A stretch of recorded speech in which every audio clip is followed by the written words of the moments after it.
संतों के चरणों में 2 शब्द समर्पित करें। आदरणीय मदन जी राठौड़, प्रदेश अध्यक्ष भारतीय जनता पार्टी। समाज को मार्गदर्शन देने वाले महान संत आदरणीय शैलेंद्र बाबा जी महाराज साहब और राजस्थान विधानसभा में पोखरण विधानसभा क्षेत्र से प्रतिनिधित्व कर रहे महान संत आदरणीय प्रतापपुरी जी महाराज साहब,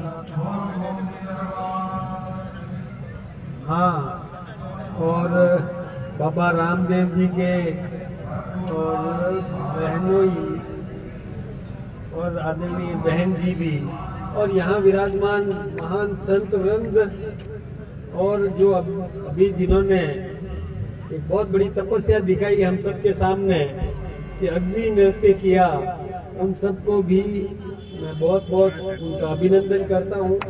और यहाँ पर जितने भी भक्तगण पधारे हैं मैं उनका भी बहुत बहुत अभिनंदन करूँगा।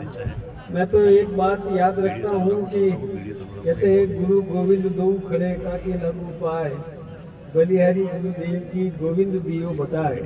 मैं आदरणीय प्रतापपुरी जी का भी धन्यवाद देना चाहूँगा कि मुझे यहाँ पर लेकर के आए और प्रसिद्ध संत आदरणीय शैलेंद्र बाबा जी के दर्शन और आप सबका ये जो तपस्वी आपका जो ये नृत्य था वो भी देखने का मुझे सौभाग्य मिला, तो मैं इनका बहुत बहुत आभारी हूँ।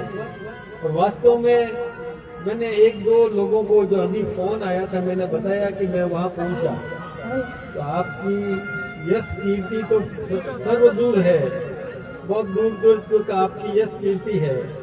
और एक बात तो मैं बताना चाहूँगा कि जब अभी हमारे देश के प्रधानमंत्री आदरणीय नरेंद्र भाई मोदी जी जयपुर पधारे थे, तब बाबा जी का डमरू अलग से ही बज रहा था और देश के प्रधानमंत्री नरेंद्र भाई मोदी जी भी लगातार इनको देख रहे थे।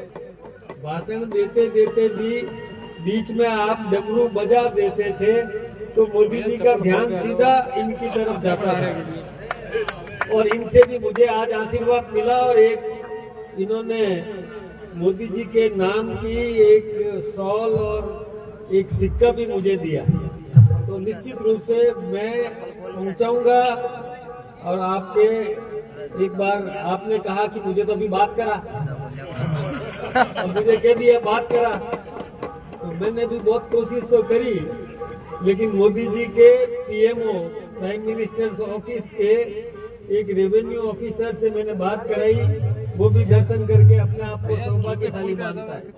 मैं एक बात इस मौके पर निवेदन करना चाहूँगा, जैसे मुझे आदरणीय प्रतापपुरी जी महाराज साहब ने बताया कि ये औरंगजेब के जमाने में औरंगजेब के जो एक उसका षड्यंत्र था, हमारी संस्कृति को नष्ट समाप्त करने का जो षड्यंत्र था और उसको सबक सिखाने वाले महान गुरु रुस्तम जी और उनके ये शिष्य हैं, ये परंपरा इन्होंने कायम रखी। मैं तो सोच रहा था कि ये क्या करेंगे, शायद सर्दी मिटाने के लिए यहाँ पर ये आग का बीच में हम अपन गाँवों में करते हैं ना, तो मैंने ये समझा।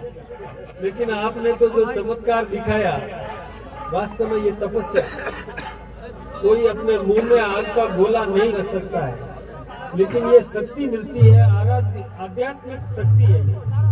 ये शक्ति आपको जो मिली है, ये आपकी तपस्या है, ये तपस्या है। और वास्तव में मैं आपको प्रणाम करता हूँ, आपकी तपस्या को भी नमन करता हूँ। बहुत बड़ा आपने और प्रयत्न किया और तपस्या करी।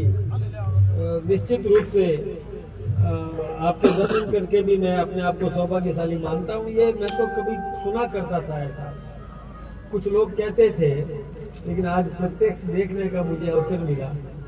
बहुत अद्भुत शक्ति है आपका, ये अद्भुत शक्ति है और ये सब आस्था से मिलती है। मुझे अभी एक पत्रकार महाशय ने पूछा कि आप यहाँ पर क्या लेकर के जा रहे हो। वास्तव में मैं एक ताकत लेके जा रहा हूँ यहाँ से, जो कहते हैं कि गुरुदेव के दर्शन करने से एक आत्मविश्वास पैदा होता है मन में। और आप सब जानते हैं कि आत्मबल उस व्यक्ति की ताकत से कई गुना अधिक होता है। तो आत्मविश्वास जब पैदा हो जाता है और मन में ये भाव आता है कि गुरुदेव के और मंदिर में और आशीर्वाद मिल गया, तो वो आदमी निशंक होकर के कॉन्फिडेंस के साथ में जीवन के किसी भी क्षेत्र में जाएगा तो उसे सफलता निश्चित रूप से मिलेगी। तो मैं आप सबसे भी यही निवेदन करूंगा कि हमें आध्यात्मिक शक्ति की ओर बढ़ना चाहिए। हमारे संस्कृति, हमारी कई विरासत है, इन विरासतों के प्रति आस्था नई पीढ़ी में भी पैदा करने का काम हम सब मिलकर के करें। आज बड़ी चिंता होती है गुरुदेव कि हमारे समाज में कई विकृतियां आ गई है, बुराइयां आ गई है, कमियां आ गई है। कई स्थानों पर वृद्धाश्रम लगाने पड़ते हैं। ये बड़ी चिंता होती है कि क्यों नहीं अपने माँ बाप की सेवा करें।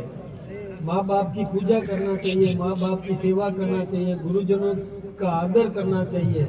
ये हमारी आस्था बढ़ाना है। तो ऐसे मंदिरों में आते हैं, ऐसे पवित्र स्थल पर आते हैं, तो इससे मन में आस्था का संचार होता है और नई पीढ़ी को भी इस प्रकार आस्था का और संचार करने की हम सब कोशिश करें। कुछ समय आपका ले लिया, मैं आप सबके भी दर्शन करके अपने आप को सौभाग्यशाली मानता हूँ। आप सबका बहुत बहुत अभिनंदन, बहुत बहुत धन्यवाद और ईश्वर से प्रार्थना करूंगा कि आपको दिन